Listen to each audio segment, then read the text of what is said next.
Welcome back to episode 9 of the Delorean build series. In today's episode, Martin is going to be putting the engine back in the car for its final installation.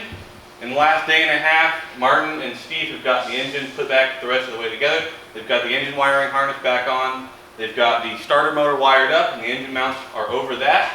The transmission was put on. I'm sure if you guys saw on our Instagram, they signed the clutch cover, make sure that nobody ever forgets who built the car.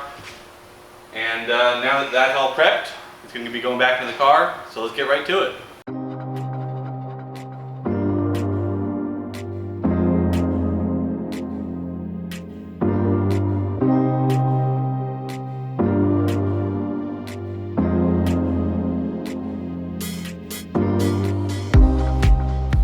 Down? Oh yeah.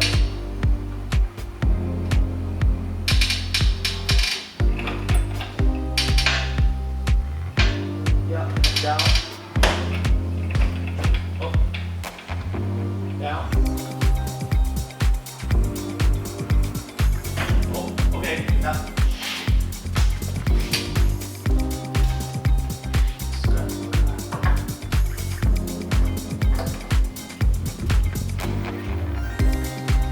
Hold on. Do the down on this side.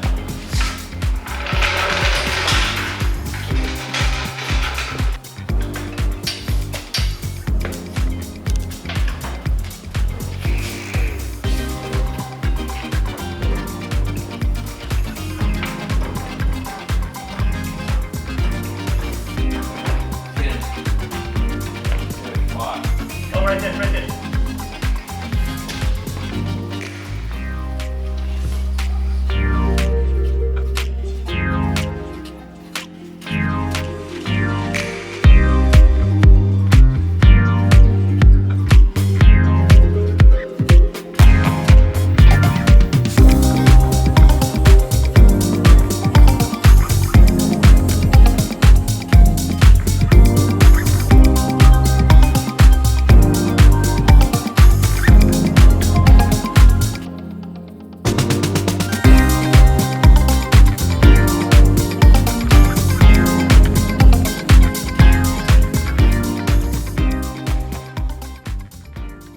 Okay, I'm gonna talk a little bit about final assembly. Unlike mocking everything up, before we did the whole, engine modification and whatnot. Basically, when you finally assemble everything, you gotta make sure, everything's gonna go in right, and also make sure to pay attention to all the bolts you put in, especially on, suspension, exhaust, and those kind of things. We really encourage people to use anti-seize.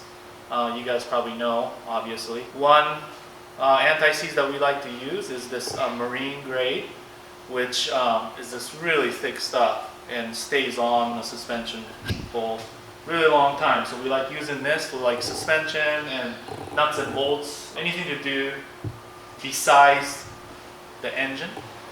And we like to use this copper anti-seize, which is great for exhaust system.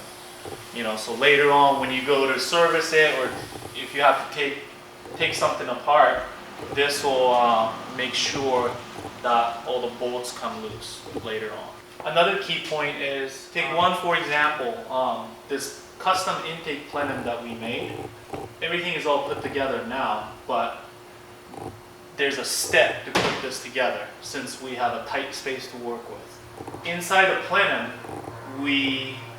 this plenum doesn't just drop in and screw it down because of the way it needed to have a low profile.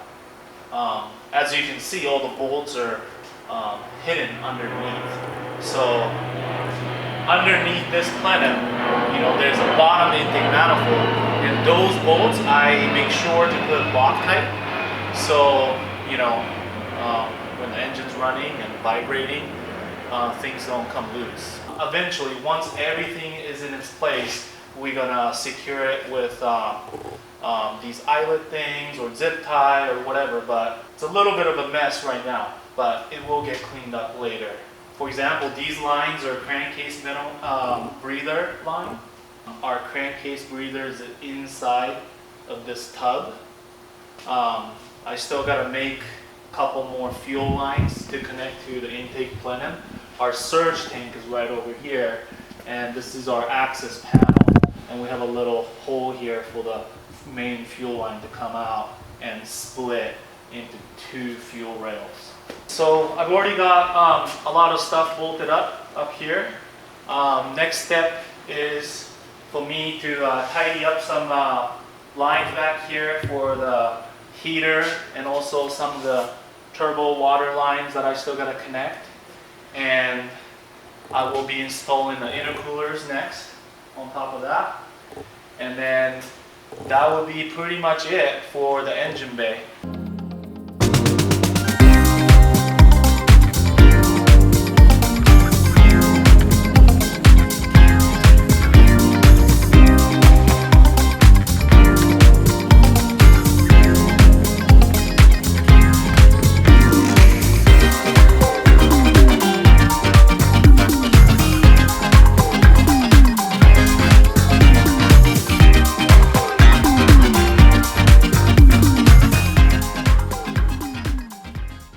So Martin got the intercoolers on, as well as finished up some of the plumbing with these fire sleeves that you guys see. These are protected from the hot exhaust it's right next to.